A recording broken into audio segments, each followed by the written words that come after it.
Hello, thanks for coming back to my channel. And I do this channel because I'm passionate to help other people that have been traumatized and sexually abused as a child like I was, and hoping that this is helping you. This is Skeeter. He's my shelter dog that I got about 3 years ago. He's my little buddy, like all my animals are. I adore animals, and they bring me so much joy and happiness. So today we're going to talk about taking the spotlight off ourselves and putting it onto other people.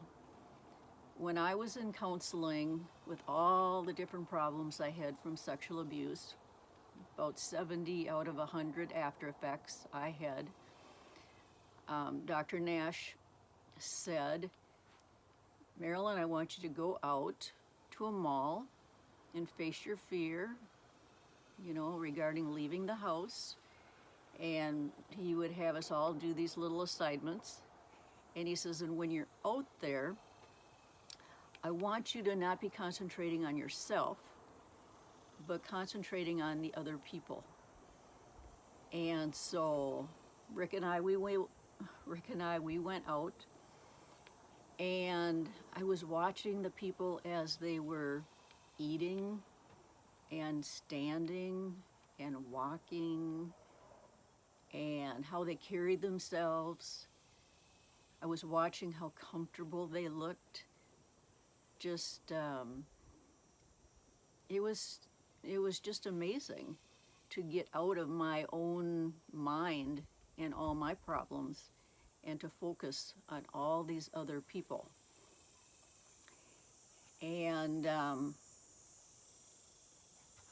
I wasn't having panic attacks when I was doing that. I wasn't having problems breathing because of fear.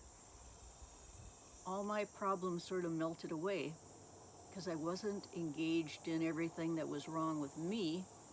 I was just watching people. And I turned in to be a very good people watcher. I love to watch people all the time. I love to watch children and adults and the elderly, and I just love just watching them. And it was very helpful to learn that technique. And the other thing that goes along with that is to be happy in the moment.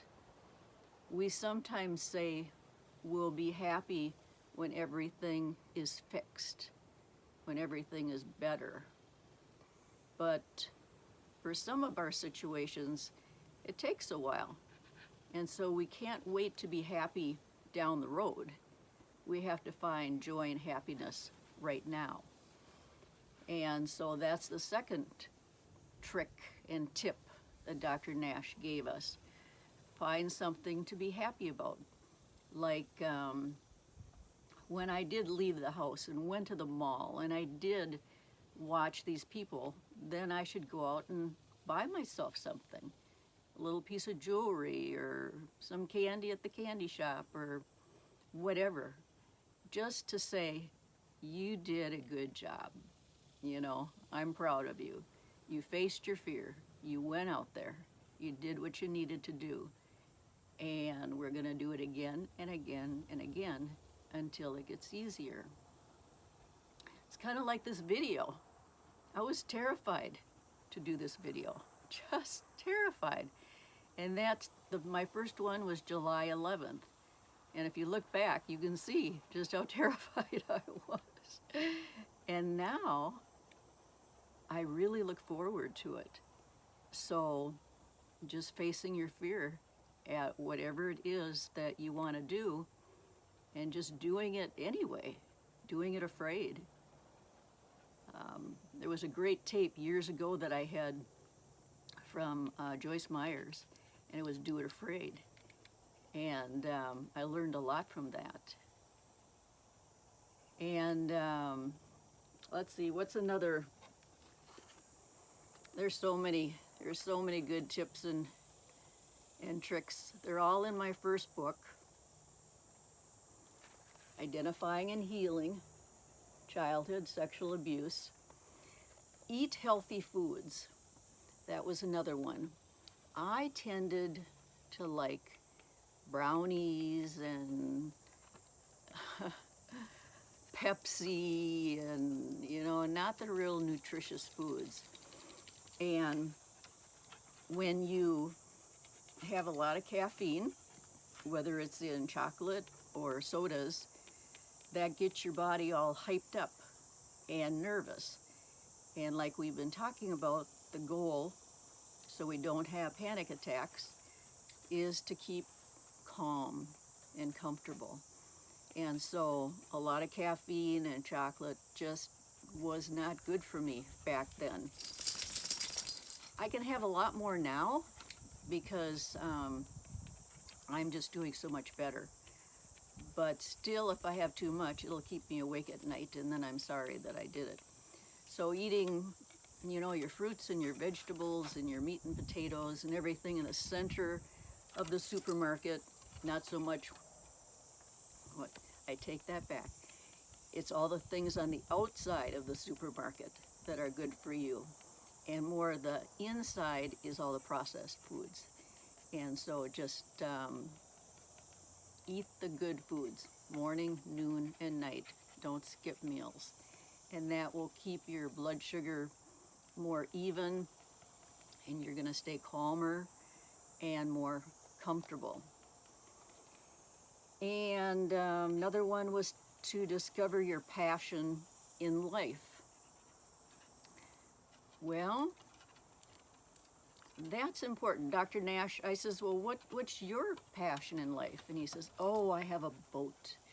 And so on the weekends, I will go and I will get all my fishing tackle together, and I will think about where I'm going to go with my boat. And, he just sounded so happy planning all these things, and I didn't really have anything. I was kind of consumed with all my problems. And so I began to take up things like painting, acrylic and oil painting, and drawing, and things I had never done before. Just kind of stretching myself and doing new things and picking things I'd be excited about, like maybe going to a jazzercise class or, whatever it is that is fun for you. No matter if you're dealing with issues, you can sometimes just set that aside and say, okay, I'm going to go read a good book, or I'm going to go paint a picture. And you're going to go, you did a good job. Just being happy in the moment, finding your passion. Very, very important as far as healing, because we tend to, maybe all our books are trying to figure out what's wrong. And you got to do some things that are kind of fun and healthy for you. I'm just remembering when I was a baby Christian, I was still reading Stephen King mysteries, not real Christian books. And when I closed the last page, I was sitting in my sunroom. I think the book was called Thinner. I'm not 100% sure. It was about a witch that had cancer on her nose. And anyway, I closed the last page, I put the book down, and I was all alone in the house, and I heard this voice, and it said, Marilyn, you have skin cancer. And I don't know if somebody else would have been sitting there, if they would have heard that voice too, but it was loud, and it was God's voice. And I had just been sitting there kind of reading a mystery, kind of a passion that I had way back then. And I ran into the bathroom, looked in the mirror, and I had a little spot right here that kept flaking off. and I made an appointment with a dermatologist. Never in my life had I even thought of skin cancer. And he said he did a biopsy. It wasn't pre-cancer, it was cancer. And he said I was so lucky that I came in when I did, because it could have been so disfiguring. So that's all been handled. I've had skin cancer many times on my face. I'm very fair, and it's all been taken care of. It's all fine. But even when you're doing some of, reading books that maybe aren't super good for you, God still remembered me and spoke up, and I will never forget that. That was so powerful. But I hope you have a great day today. I hope this is helping you. Please comment if it is. And we'll see you next time. Please like, subscribe, and hit the notification button. God bless. Bye-bye.